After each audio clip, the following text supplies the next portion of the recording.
Good afternoon. My name's Rick Hart. I'm a Deputy Chief with the Waterbury Fire Department and Director of Legislative and Political Affairs for the Uniformed Professional Firefighters Association of Connecticut. On behalf of Mayor O'Leary and Acting Fire Chief Terry Ballou, welcome to Waterbury Fire Department Station 10. 12 months ago, almost to the day, Mayor O'Leary, Joe DeLong, Ron Thomas, and Brian O'Connor from CCM, along with Pete Carrozza and myself, met in the UPFFA office in West Hartford to discuss PTS. Out of that initial meeting came an agreement to establish a working group to draft legislation that culminated in Public Act 19-17 and brought us to this auspicious occasion today. There are many to thank, most notably President Carrozza, Mayor O'Leary, for spearheading this effort. I would like to personally thank CCM, Joe DeLong, Brian O'Connor, and Mike Mashinsky, and Bristol Mayor Ellen Zappo-Sasso for their cooperation, collaboration, and counsel.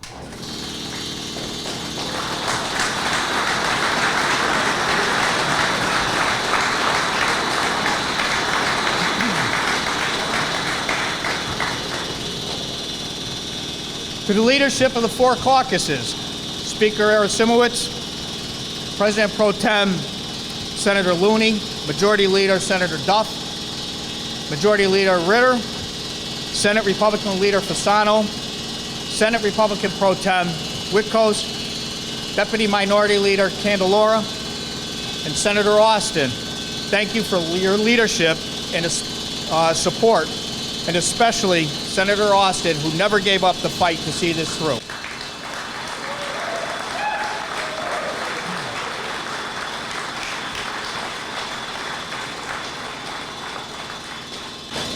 Minority Leader Claritas was unable to attend. She's at a convention. She sends her regrets, but we want to say thank you to her as well for her leadership throughout the process. To the chairs, Representative Porter, Senator Kushner, who is also out of state, ranking members Representative Paletta, Senator Minor of the Labor and Public Employees Committee, and the chairs Representative Varengia, Senator Bradley, ranking members Representative Straczynski, and Senator Wong of the Public Safety and Security Committee. Thank you for all your help and guidance. And a special shout out to the best committee clerk, Danielle Palladino, for her unwavering support and incredible work for the Labor Committee. To Representative Riley and Representative Conley, thank you for your assistance in dealing with all the workers' compensation issues that we encountered throughout this process.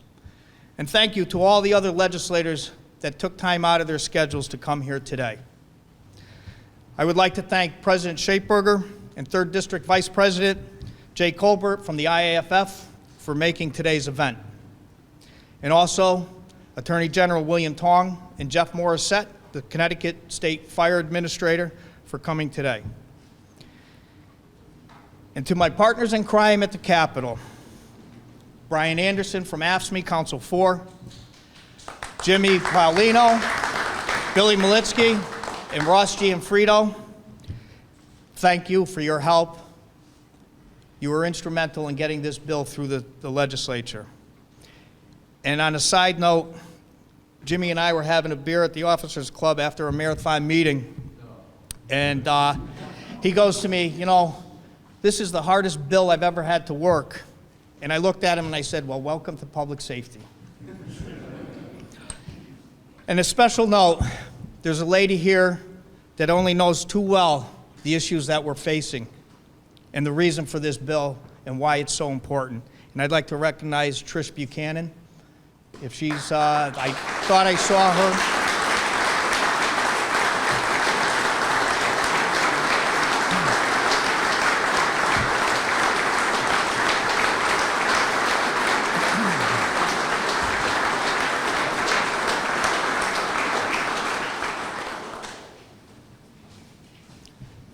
And most importantly, my brothers and sisters in blue and brothers and sisters in the fire service. This bill has been a labor of love of mine and a lot of other people in this room. And thank you for coming here today to be with us on this very special occasion. So, I'd like to introduce now our first speaker, the President of AFSCME Council 4, Jody Barr.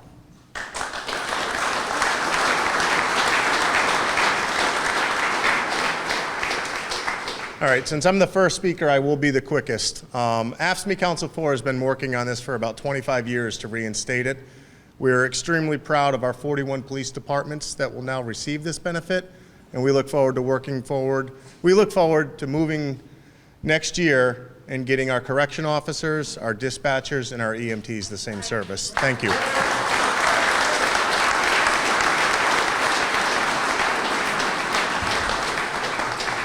Thank you, Jody.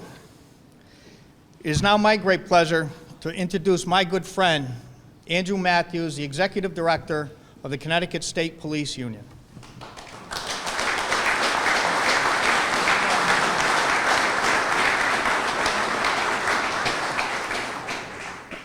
My name's Andy Matthews. This is John Castelline, President of the State Police Union, Rich McDaniel, members of our executive committee. There's too many people to thank: Mayor, Governor, Senator Austin, Pete Carosa. This is a historical day. The taxpayers of Connecticut should be proud of a group of people that are very important, gave their unwavering support to us, which is our legislators. We have nearly a unanimous vote in favor of the mental health, the stability, and the wellness and the safety of our workers in this state. It's important that we work together. Our taxpayers should be proud of the people that lead us. Our members are forced to witness some scenes that live with them forever. We'll leave it at that. Trish, thank you for being here. We have lost troopers in the line of duty. We've lost law enforcement officers in the line of duty. We've lost them off duty too. We're hopeful that now the stigma of needing treatment is no longer a stigma. We're thankful for our leadership at the legislature. We really are grateful that this day has finally come. Get our people the help they need to continue to be productive members of their organizations and clearly make sure there's no abuse, and we will be on top of that as well. So thank you very much to our legislators. We really appreciate it. We're forever grateful. Thank you.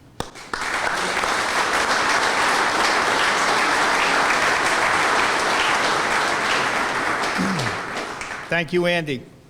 To the firefighters in this room, our next speaker needs no introduction. He has been a fierce advocate for firefighter health and safety here in Connecticut for well over 40 years. I've had the pleasure of working for him directly for the past 5 years at the UPFFA, and also when he was my union president for the first 15 years of my career. His relationship with Mayor O'Leary is one of the reasons we're here today. Therefore, it is my great pleasure and honor to introduce my friend, President Peter Carosa.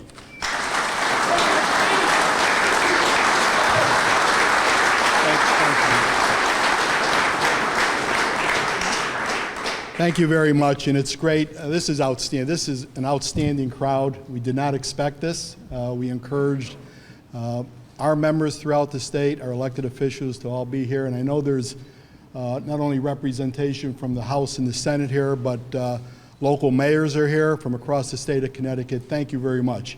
We really appreciate it.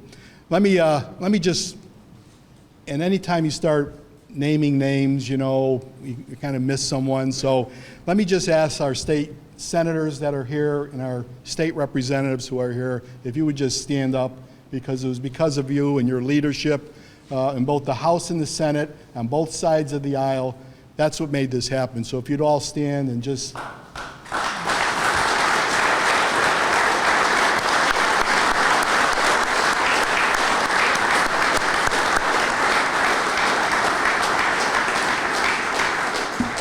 Thank you, Governor and Mayor Joe DeLong. I'd also like to recognize our international president, General President Harold Schaeferger, who came up from Washington to be here today. And you know the old saying, it's a big deal. Well, this is a big deal. Not only for, not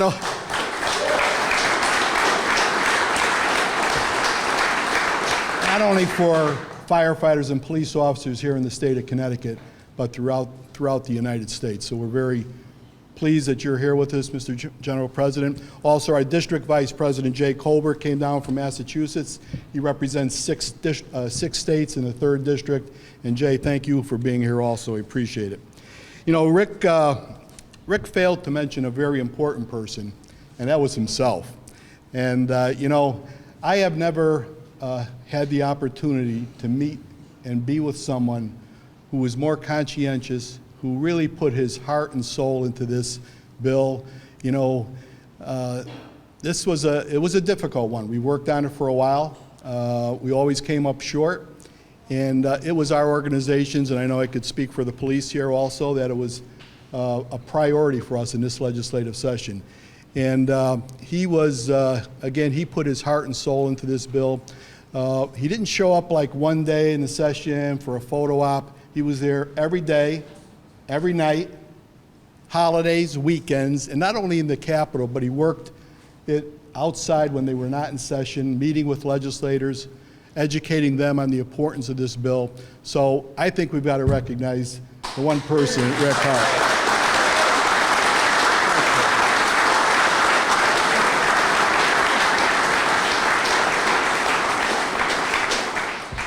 I'd also like to recognize also our outside lobbying firm, Focus Governmental Affairs. They did an outstanding job. They worked this, I'll tell you, Focus, they were focused like a laser beam on this bill. And where are they? Jimmy, Bill, where are you? Thank you. And you know, when we put this committee together under the direction of the mayor, you know, it's funny, I was with the mayor last night and we were talking about the first couple of meetings, and I said, you know, Mayor, did you really think that we were going to do this? And he said, I didn't think we were. And I said, geez, I felt the same way. I didn't think we were going to be able to do it too. But the committee was made up of police officers, firefighters, insurance, mayors, fire chiefs. Who else did I miss? Police chiefs. Why did I miss that? But the committee was a great committee that was assembled under the direction of the mayor.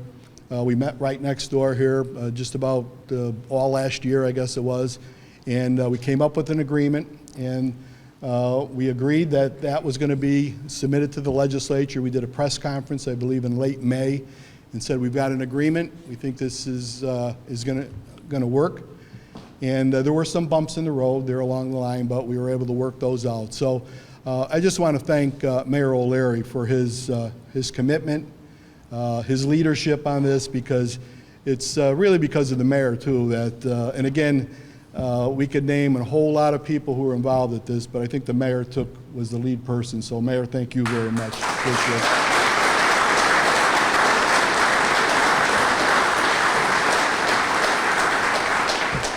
And just in closing, let me just say that this is a good bill. It's a very good bill. It's going to help people, and that was our concern from day one when we started educating the legislature about this bill.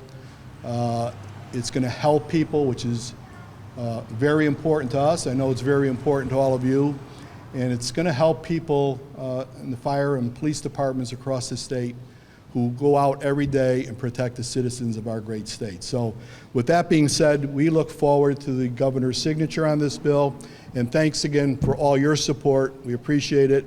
Thank you very much.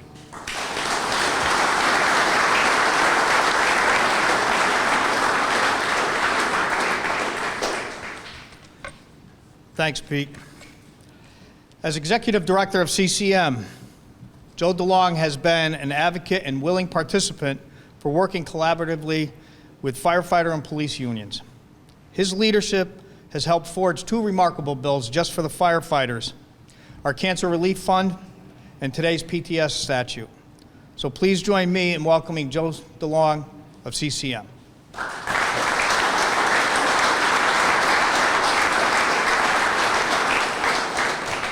Thank you, Rick.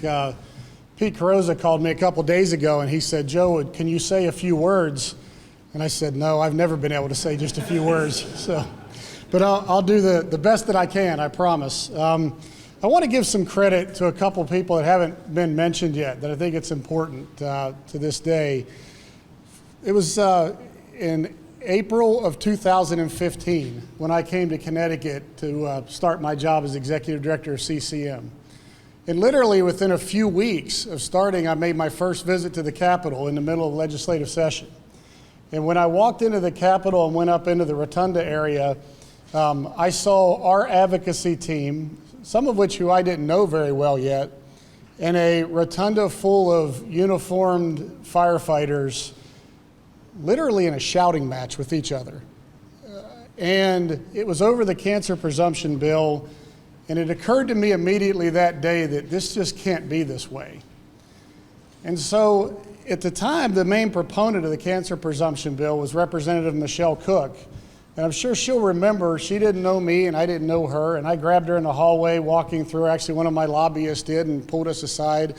And I said, look, you do what you have to do this session, I understand that. But if this bill is not successful, I'm committed to work with you to get something done. And Representative Cook put together that working group that was shortly thereafter joined by Senator Wong. And municipal officials and firefighters and some others got in a room together and ultimately worked out the cancer presumption bill. I'm convinced that it's because of that is one of the main reasons why we're here today. Because something more important, maybe not more important to the firefighters, I understand, but more important to me, came out of that, and that was trust. There were relationships and trust that were built between municipal leaders and leaders, particularly of IPFFA and then others. And building on that trust is what ultimately got us to work out this very important legislation. So I give a lot of thanks to Representative Cook for being willing to put in the hard work behind the scenes to not only get that initial legislation done, but also to build those necessary relationships that we're still benefiting from today.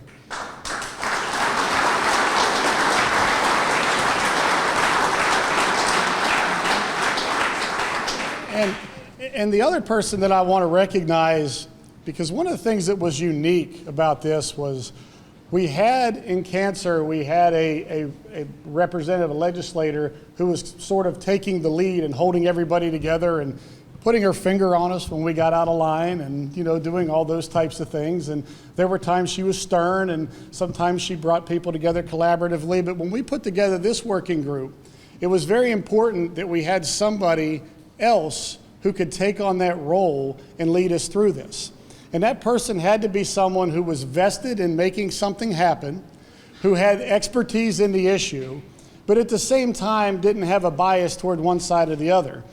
And all of the people around the table agreed to bring in a guy named John Hanson from Willis Towers and Watson. Where's John? I know he's in the room here somewhere. There's John in the back. He's hiding in the back. He has a... And what I can tell you is the bill that ultimately became law was draft number 970,000, I think, that John put together. But he stuck with us through this process, and he brought in real data and an analytical view from other states and even outside of the country, other countries that were doing things like this. And he had patience. You may not all know this, but our organization, CCM and Labor, we don't always see eye to eye on every single issue. But John worked through that, and he kept us working together. He made it to where when meetings were over with, we didn't just break up and go into our corners, but we went out and we had a bite to eat and we continued our conversations. And you may not hear a ton about John Hanson in Connecticut going forward, but I can tell you that he's getting calls from all over the country with other states asking him to take the Connecticut model and to help them with this issue. So I know he's going to go on and do big things with this as well.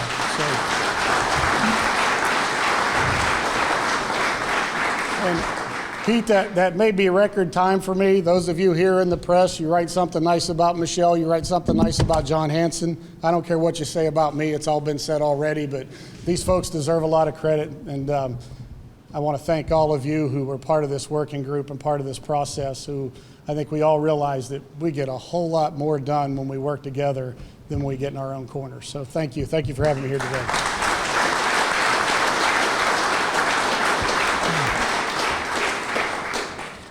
Thanks, Joe. And he's right. Thank you, John, for all your work coming up from Atlanta. It truly was an incredible undertaking. Our next speaker leads a union of 317,000 firefighters and paramedics in more than 3,400 affiliates across the United States and Canada. Under his leadership, he has ensured that the IAFF is at the forefront in addressing health issues for the fire service, including cancer and behavioral health. And that the IAFF is leading efforts to ensure members struggling with post-traumatic stress and other behavioral issues, which includes opening the IAFF Center of Excellence in Behavior for Behavioral Health Treatment and Recovery, that's specifically for IAFF firefighters.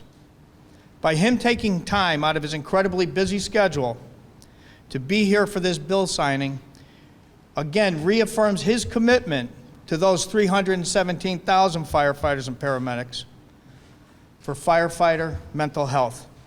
Therefore, it is my distinct honor to introduce to you Harold Schaeferger, General President of the IAFF.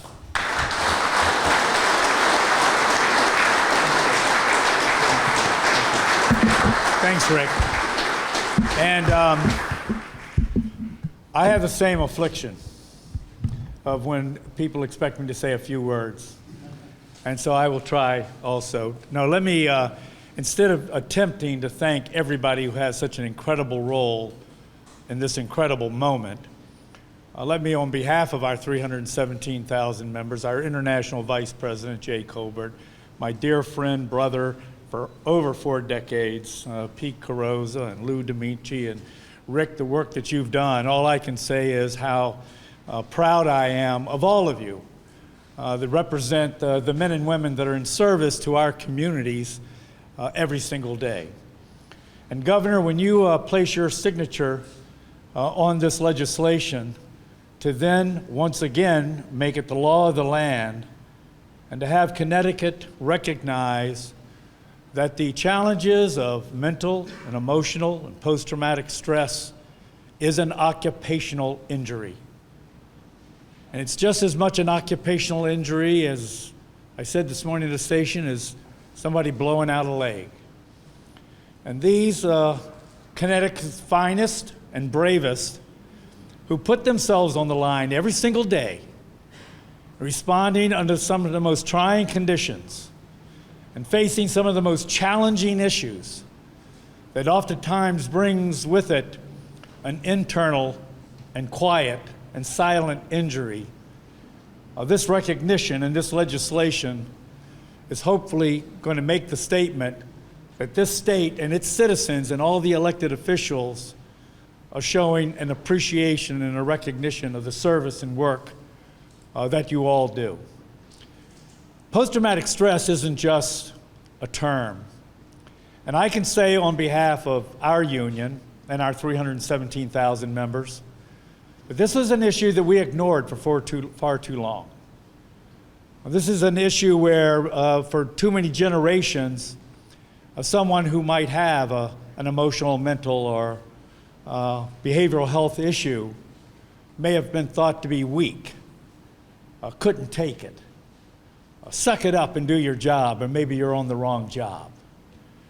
And the fact of the matter is that these injuries are serious and severe, and they're real. And that we now need to be able to bring them out of the shadows and into the light.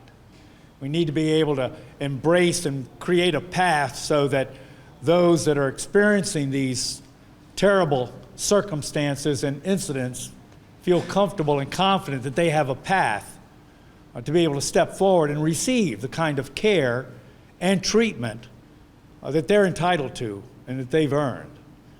And so this legislation today, once signed, will be one more state in our journey of many states who are now recognizing this as an occupational related injury that deserves the kind of recognition and treatment that we provide to other more traumatic injuries. So I'm just thankful on behalf of our membership to a great governor, Mr. Mayor, meeting you and thanking you this morning, to all of the legislators here who really make this happen and brings it to the desk, and to all of the organizations, unions, my sister and brother unions that were a part of this. This is important, and it's more than important because this is about saving lives. And I don't want to be graphic, but I said this morning that our industry, our profession is losing more lives right now, self-taken, than we're losing in the line of duty.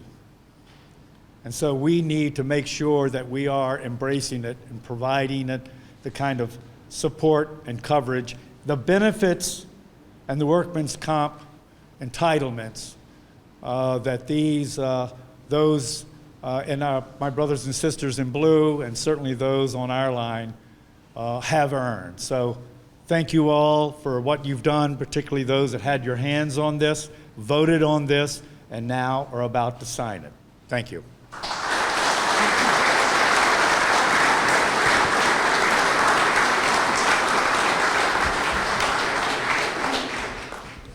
Thank you, General President Schaeferger. Our next speaker is as tenacious a legislator as they come. When she gets behind an issue, be it as the Senate Chair of Appropriations or Vice Chair of the Labor Committee, she doesn't quit when she believes in that issue. She has fought long and hard to pass legislation providing PTS coverage for police officers and firefighters.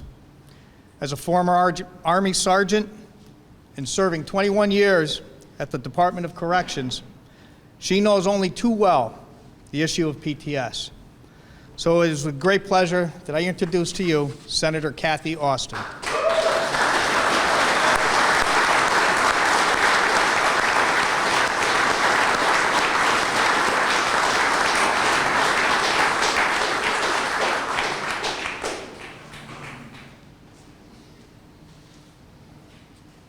Thank you very much, Rick, for that very kind introduction. I worked in corrections for 21 years, and I had many of my colleagues, both while I worked in corrections and since I've left. I've had over 20 of my colleagues who have taken their lives. This is a real issue, and we need real help for people who take their time to run into situations that all of us run away from. And I think that that's the most important thing that we do in the legislature, is to protect those who protect us, to be that voice when people will not be that voice. Many of you know Trish, and Trish lost her husband, and he had asked for help for a lot of years and finally couldn't take it anymore and took his own life. I don't want to see any other families go through what Trish's family has had to go through. It's important that we help those who help us every single day. I want to thank Neil O'Leary for stepping forward. He and I had words now and again about this bill. I think we're both probably really strong-willed people, but this is important. This is life-saving. This is family-saving. This is helping our society. This is what we do. This is what we should do. And I look forward to future fights on this issue to have people remember post-traumatic stress is as real as a broken leg, is as real as any other injury that happens. And we need to start remembering that the brain is a part of the body, an important part of the body. And I look forward to more work like this. I want to thank Trish because she's never let me forget. This is about her and her family. Thank you.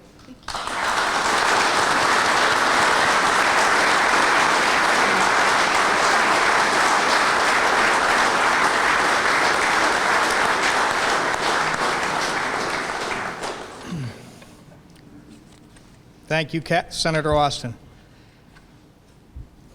Through his leadership and perseverance, the firefighters, state police, and municipal police unions were able to sit and successfully negotiate with CCM the draft language that we could deliver to the legislature.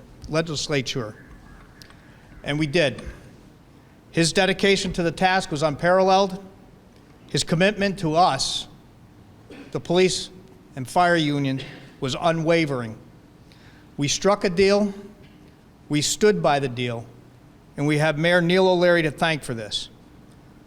So it is my pleasure and honor to introduce to you the mayor of the great city of Waterbury, Mayor Neil M. O'Leary.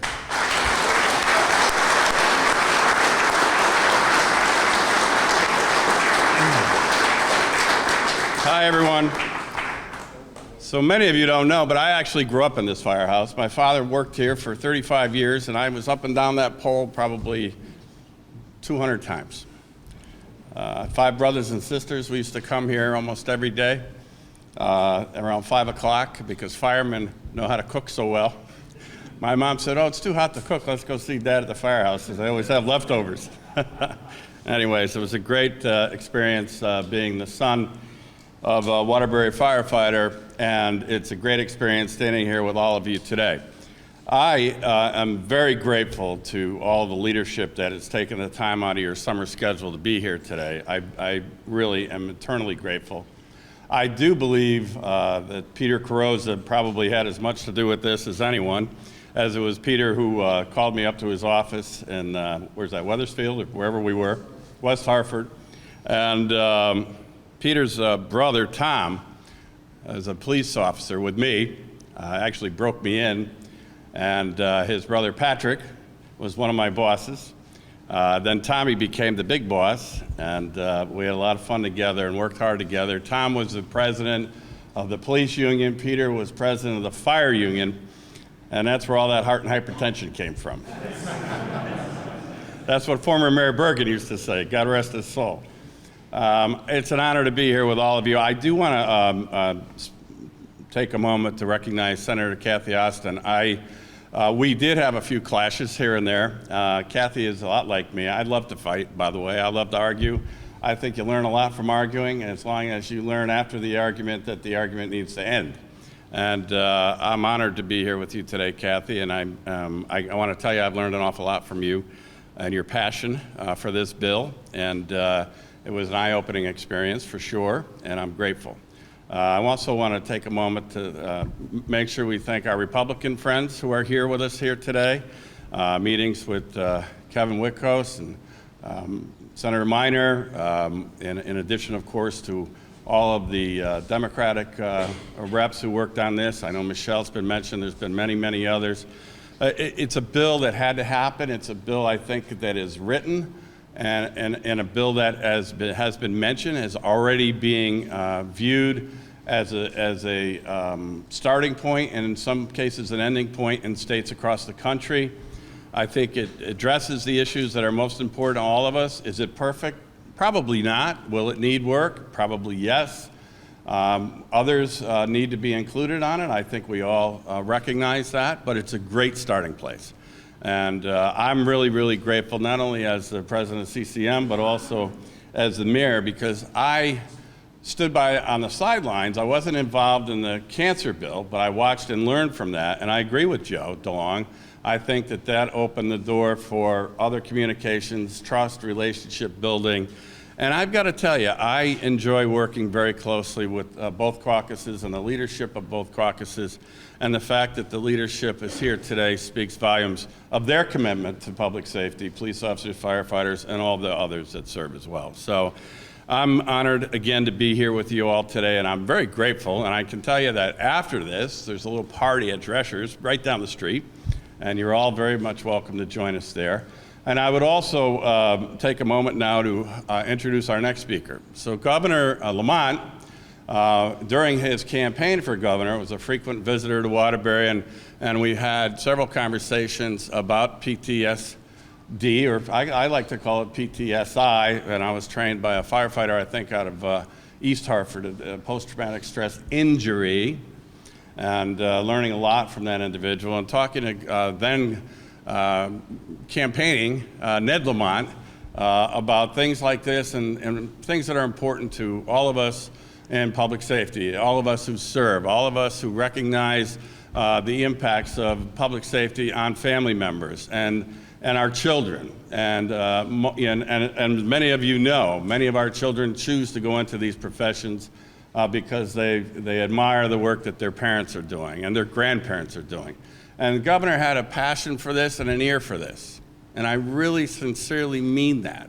And then after being elected, we had further conversations about this, and he was very, very pleased that we all were in a room working together and working with the delegation as well. And I was really taken back by his interest in the bill and making sure that we were addressing issues that concern our public safety folks. And so I really had grown a great admiration for him, both as a candidate and now as governor, as someone who really recognizes and understands the commitment of individuals in public safety. So without further ado, come on up, Governor. Thank you for being here.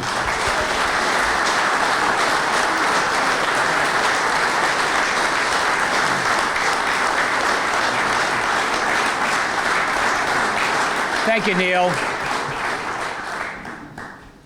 I'm just reminded, hearing these testimonials, sometimes you can make a difference in public service. And as Pete said, this is a good bill. This is a bill that's going to make a difference in people's lives. And that's why we're here. I was reminded, listening to Harold and Kathy, that PTSI, it is an injury. And physical and mental are the same. And they're both ailments, and we both have to deal with that in a real way. We passed a bill the other day, mental health parity with Patrick Kennedy, and this is following on that same lead. What a difference you can make in people's lives. And I was reminded, listening to Joe and sort of the battles that went behind this. I was the mayors and Andy and Pete and Neil, Kathy, and I'm in the legislature, but it also reminds you what we can do when we work together.